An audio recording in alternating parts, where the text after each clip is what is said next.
역대기는 인물과 시간에 있어서 사무엘서와 열왕기서와 겹칩니다. 내용에 있어서도 반복되는 내용이 있어요. 하지만 그 반복은 단순히 기계적인 반복은 아닙니다. 예를 들어서 역대기에는 사무엘서와 열왕기서에 없는 내용이 있기도 하고요. 또 반대로 또 두 책에 있는 내용이 없는 경우도 있습니다. 그렇다면 역대기는 어떤 분명한 의도를 가지고 성경 전체 역사를 기술하고 있다라고 이렇게 이해할 수 있을 것입니다. 특별히 역대상은 다윗이 통치하는 시대를 굉장히 자세하게 다루고 있습니다. 22장부터 29장까지 이제 성전 건축을 준비하는 다윗의 모습이 자세하게 그려지고 있거든요. 근데 이 내용은 사무엘서와 열왕기서에 없는 내용입니다. 그런 의미에서 되게 이 안에서 역대기의 독특한 특징과 목적이 있습니다. 오늘 이제 그 말씀을 조금 살펴보도록 하겠습니다. 역대기는 사실 다윗의 노년을 굉장히 길게 다루고 있는 것입니다. 23장이 어떻게 시작하냐면 솔로몬을 왕으로 세운 시점부터 시작합니다.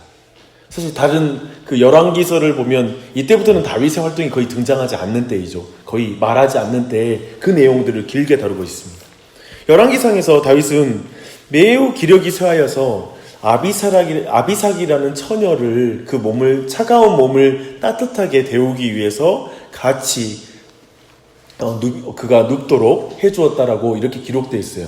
즉 굉장히 무력하게 다윗의 모습을 그리고 있습니다.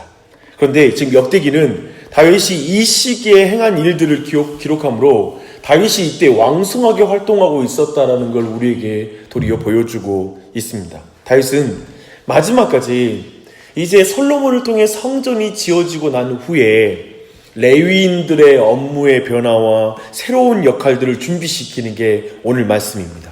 26절 한번 보십시오. 우리 23장 26절이에요. 레위 사람들이 다시는 성막과 그 가운데에서 쓰는 모든 기구를 맬 필요가 없다 한지라. 그쵸? 성막의 시대가 지나서 이제 성전의 시대가 되었다는 거예요. 그걸 준비하고 있는 것입니다. 다윗은 솔로몬이 지을 성전을 바라보면서 먼저 영적인 지도자들을 준비시키고 조직하고 있어요. 매우 중요해요. 성전의 규모가 커지기 때문에 그곳에 봉사할 사람들 또한 많아지겠죠. 그 숫자가 38,000명에 달합니다. 특별히 여기서 주목할 것은 레위인들의 봉사 연령 제한이 이제 30세에서 20세로 낮아지는 장면이 이제 24절, 27절에 보면 나와요. 근데 아마도 성전이 재건되고 나서 이제 성전이 지어지고 나서 제사하는 백성의 숫자도 굉장히 이제 많아지는 것 같고 그 가운데 봉사하는 인원들이 많아지기 때문에 이러한 조치를 취한 것 같습니다. 더하여 다윗은 4,000명이나 노래하는 자를 세워요. 이게 아주 독특한 거예요. 4,000명의 성가대를 세우는 것이죠. 악기를 다루는 자와 노래하는 자를 세우게 됩니다. 여기서 주목할 것은 지금 성막에서 성전으로 변화되면서 어떻게든 하나님께 드리는 제사를 합당하게 드리려고 하는 다윗의 관심이에요. 아까 우리가 살펴봤습니다. 이때 다윗은 매우 노쇠한 상태예요. 우리 어쩌면 그냥 열왕기서를 보면 거의 무슨 생각해서 뭔가를 조직하고 하는 이런 신중한 생각을 깊이 할 수 없을 것 같은 상황이에요. 근데 그는 마지막까지 하나님 예배하는 것에 관심이 있는 거예요. 성전 멋지게 지어놓고 예배를 엉망으로 드리고 준비되지 않은 지도자가 있는 것이 아니라 그때가 됐을 때 준비된 지도자가 필요하다. 영적인 지도자가 준비되고 그들을 통하여 합당한 예배가 드려지는 것에 그는 우선 관심을 갖는 거예요. 그래서 그 일을 조직하고 있습니다. 그런 의미에서 우리 모두의 관심이 이것이 돼야 돼요. 교회의 어떤 모든 조건과 인프라를 만드는 것도 중요하겠죠. 조건을 갖추는 것 중요해요. 하지만 무엇보다도 예배에 대한 관심, 다른 예배에 대한 관심이 우리 안에 있어야 될 것이고 하나님께 합당한 예배를 드리기 위해서 또한 하나님 그에 따른 사역자들이 준비되는 것 그리고 모든 조직이 이루어지는 건 매우 중요할 것입니다. 이것을 위해서 기도하는 우리가 됐으면 좋겠습니다. 이제 24장은 계속해서 성전의 봉사자 조직을 설명하고 있습니다. 특별히 제사장은 아론의 자손들이 대대로 수행했습니다. 다윗은 이들의 수요가 너무 많기에 24조로 나누어서 섬기게 해요. 이런 조직은 이후 포로 귀환과 예수님이 태어날 때까지 이런 조직이 그대로 유지가 돼요. 다윗이 만든 이 조직이. 그러니까 세류원의 아버지 사가랴가 그 반열의 반차를 따라서 이제 예루살렘 성전에 봉사하다가 천사로부터 수태고지를 받잖아요. 그때에도 동일하게 반차를 따르다고 하거든요. 근데 여기서 반을 나눠요. 24반을 나누는 거예요. 이제 제사장의 섬김을 말하고, 이제 24장에서는 제사장의 섬김을 말하고 있고, 25장은 찬송하는 자들의 섬김에 대해서 이제 말하고 있습니다. 주목할 것은 아론의 자손을 설명하면서 나답과 아비후가 그들의 아버지보다 먼저 죽고라는 2절에 그 언급이 있다라는 거예요. 그들은 왜 먼저 죽었죠? 하나님께서 명령하신 불이 아니라 다른 불로 예배를 드리다가 결국 그들이 즉사하게 되었거든요. 지금 역대기는 성전이 지금 커지고 많은 봉사자들이 있지만 그들이 어떤 효율성과 그리고 합리성이 아니라 말씀의 기초로 예배를 드려야 된다는 거예요. 그것에 어떤 엄중한 의미를 전달하고 있는 거예요. 그리고 이외에도 성전 봉사자를 24그룹으로 나누는데요. 왜냐하면 유대력으로 1년은 48주예요. 그렇기 때문에 이 한 그룹마다, 한 반마다 2주 동안 성전에서 봉사하도록 이렇게 모든 것을 정하는 것입니다. 더해서 5절을 보면 직무를 정할 때 제비뽑기라는 방식을 선택하는 걸 보게 됩니다. 이는 엘라살 자손이 이다말 자손보다 많았어요. 그래서 그들은 엘라살 자손이 16그룹이었고요. 이다말 자손은 8반이에요. 8그룹이에요.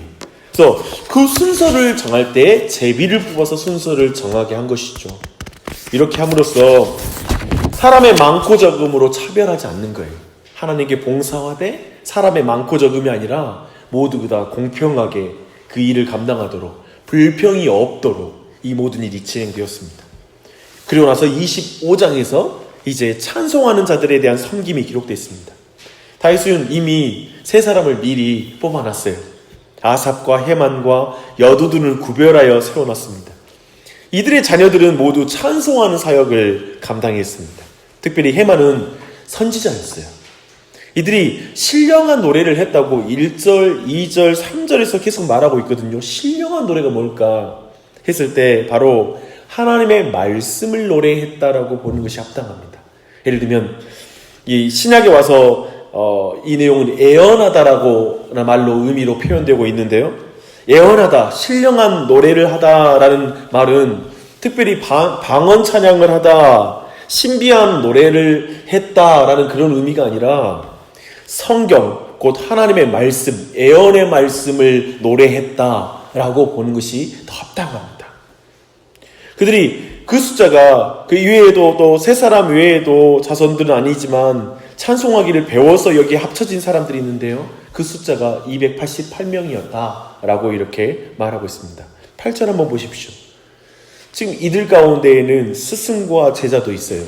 근데 차별 없이 동등하게 제비 뽑아서 섬김의 순서를 또 정했다라는 표현이 나옵니다. 그리고 그 순서가 9절부터 31절까지 내용이죠. 그렇다면 잠깐 보십시오. 지금 24장하고 25장을 한번 쭉 모아서 중요한 교훈을 한 가지 우리가 짚고 가야 돼요. 하나님을 섬기는데 차별이 없어야 된다는 거예요. 다윗은 이 섬김의 순서를 결정할 때 구약에서 하나님의 뜻을 분별할 때 사용하는 제비뽑기를 굳이 가져와서 두 번 모두에서 강조하고 있어요. 제비뽑기를 사용함으로써 하나님께서 사람의 외모를 취하는 게 아니라 철저히 취하지 않는다는 사실을 명백하게 하고 있는 것입니다. 사람의 많고 적음으로 들어쓰시는 것이 아니라는 것을 우리 24장에서 확인했고요. 그리고 25장에서도 동일하게 확인하게 됩니다. 이런 교훈은 오늘날 교회에서도 굉장히 중요한 교훈이기 때문에 그렇습니다. 오늘날에 하나님을 믿되 교회에서 하는 모든 일을 세상 기준으로 하는 경우가 있어요. 이 사람이 학벌이 좋냐, 돈을 잘 버느냐, 어떤 모든 것에 따라서 직분을 맡기고 이런 일들이 교회 안에서 비일비재하게 일어나는 거예요. 그 다음에 세력이 있느냐, 힘이 있느냐, 그런 것들로 사람들에게 봉사의 기회와 중요한 위치가 주어지는 거예요. 그걸 철저히 금하는 거예요. 외모로 사람을 취하는 걸 철저히 금하는 거예요. 교회를 섬길 때에는 오직 신앙의 원리를 따라서 하는 것이지 외모를 따라서 해서는 안 된다라는 걸 말하고 있는 것입니다. 이거 매우 중요하죠. 항상 섬김은 하나님을 아는 지식이 반영돼야 되고요. 그리고 하나님이 기뻐하시는 기준으로 섬겨야 돼요. 그냥 섬기는 게 봉사가 아니에요.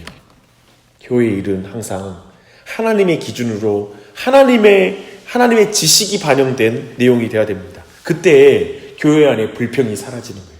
오늘 본문에 보면 불평이 없거든요. 모두가 받아들이거든요. 이거 하나님의 뜻이라는 걸 확신하거든요.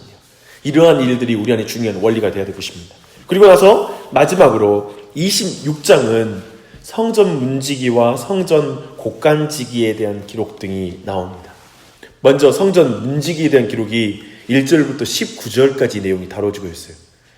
우리는 이제 성전 문지기가 우리가 볼 때는 허드렛 일, 문지기 하면 가장 어떤 하인 중에서도 이렇게 낮은 사람이 하는 것 같잖아요. 전혀 그게 아니에요. 이제 성전에 들어오는 모든 통로를 지키고 바깥으로 통하는 모든 문을 열고 닫는 사람이에요. 성전에 들어간다는 의미는 뭐예요? 예배에 대한 자격이 이루어지는 거예요. 근데 그 문을 닫으면 못 들어가는 거예요. 굉장히 중요한 위치죠. 율례대로 제사드리러 오는 자들을 지도하고 인도하고 머뭇거리는 자들에게 용기를 불어넣어서 예배할 수 있도록 인도할 수 있는 위치예요. 또 이방인들과 부정한 자들을 돌려보는 일을 하는 거예요. 막아서는 거예요. 자격 없는 자가 들어오지 못하게 하는 거예요. 그 일을 했어요. 단순히 성전문에 서 있는 자들이 아니라 분별을 잘해서 하나님의 임재가 있는 성전의 거룩함을 지켜야 된다라는 것이 바로 문지기들의 사명입니다. 거룩과 더러운 것을 구별하는 직임이에요. 얼마나 어려운 일이에요, 이 일이. 그러므로 이들 가운데 특별히 이들을 뭐라고 표현하냐면 6절은 큰 용사다. 7절은 능력 있는 자다. 또 능력이 있어 그 직무를 잘하는 자라고 8절이 설명하고 있고요. 명철한 의사요 지혜 있는 모사다라고 14절이 말하고 있습니다. 이들은 신앙적인 분별력을 가지고 있다는 거예요. 굉장히 중요해요. 그래서 특별히 오베데돔을 주목하고 있거든요. 그러면 그의 집은 특별히 복을 많이 받았잖아요. 5절부터 8절에 그 내용이 나와요. 그 자손이 무려 62명이나 문지기 명단에 들어가요. 굉장히 많이 들어간 거죠. 근데 이게 왜 그런 일이 벌어졌을까 하면 우리는 오베데돔 하면 뭐가 생각나요? 언약궤가 오베데돔의 집에 머물잖아요. 그것이 주는 거예요. 즉 하나님의 말씀을 상징하고 있는 하나님의 임재를 상징하고 있는 그 언약궤가 오벳에돔의 집에 머물렀을 때 그리고 그 오벳에돔의 집에서 그 언약궤를 섬겼을 그 오벳에돔을 기억했을 때 하나님께서 이에게 복을 주셨다라는 의미가 이 안에 깊이 담겨 있는 것입니다. 하나님의 임재와 그 말씀은 모든 복의 근원인 줄 믿습니다. 곡간지기의 이 모든 내용들을 우리가 깊이 하고 곡간지기의 내용들이 뒤에 이어져요. 이제 20절부터 28절 내용입니다. 이제 여기서 한 가지 이제 정리할 걸 보십시다. 우리가 주목할 교훈이 적지 않습니다.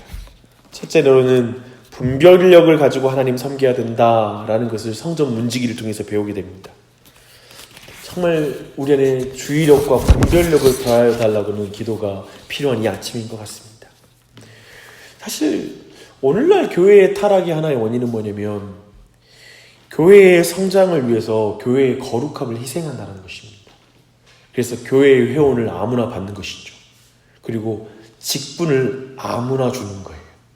세상적인 기준, 세상적인 평가 기준으로 직분을 주자 그들이 교회 운영을 세상적으로 운영하는 거예요. 그래서 교회가 많이 타락해요. 또 쉽게 세례를 줘요. 신앙 고백을 정확히 확인하지 않고 그냥 세례 받으면 나중에 믿음 생길 거라고 하는 방식으로도 세례를 주는 경우가 심심찮게 있어요. 지금 이 문지기는 그 하나님의 거룩함 성전을 더럽히지 않는 중요한 위치잖아요. 그 분별력이 사라진 교회가 된 거예요. 그런 의미에서 이 내용은 얼마나 중요한지 몰라요. 분별력을 간구하는 은혜가 있길 바랍니다.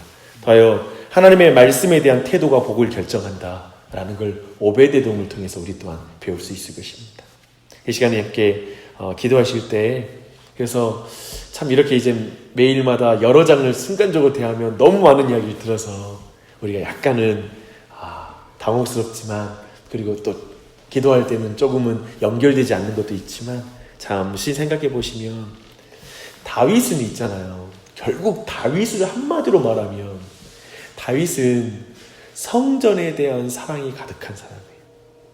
그러니까 하나님 예배하는 것에 대한 갈망이 정말 커요. 자기만이 아니라 교회로 하여금 백성들로 하여금 예배케 하고자 하는 마음이 가득해서 이 시간 기도할 때 다른 것보다 정말 내게 다윗의 심정을 주십시오. 나에게 정말 예배의 영을 부어주시고 나만이 아니라 내 가정, 내 아이들, 배우자, 그리고 교회의 어린 아이들까지, 그리고 어른들 모두가 진정한 예배를 드릴 수 있도록 그 일에 내 삶을 사용해 주십시오 라고 간구했으면 좋겠습니다. 하나님께 합당한 예배를 드리는 일에 관심을 갖는, 그래서 죽기까지, 주님 오시는 날까지, 마지막 내 생명이 다하는 날까지 예배 잘 드려야 된다, 하나님이 예배해야 된다라는 걸 외치는 그런 믿음의 조상이 되는 게 얼마나 아름다워요. 그래서 여러분의 이 중심 놓치지 않았으면 좋겠어요. 예배 붙잡으셔야 돼요. 하나님 예배하는 게 우리 안에 관심이어야 돼요. 그 주제를 다루고요. 또 한 가지, 교회에 우리가 모든 섬김도 예배잖아요. 우리가 섬김을 하되 이게 내 기준이 아니라 하나님 기준, 하나님을 아는 지식이 반영되는 섬김, 그리고 정말 외모로 취하는 섬김이 아니라 우리 안에 중심으로 드려지는 섬김을 드릴 수 있도록 기도하는 이 시간 됐으면 좋겠어요. 여러분의 교회가, 그리고 우리 교회가 그러한 일들, 그러한 봉사가 넘칠 수 있도록 기도하는 이 아침이 됐으면 좋겠습니다. 그래서 화면을 보시면서도 계속해서 아픈 자들을 위한 기도도 여러분 놓치지 않으셨으면 좋겠습니다. 기도하겠습니다.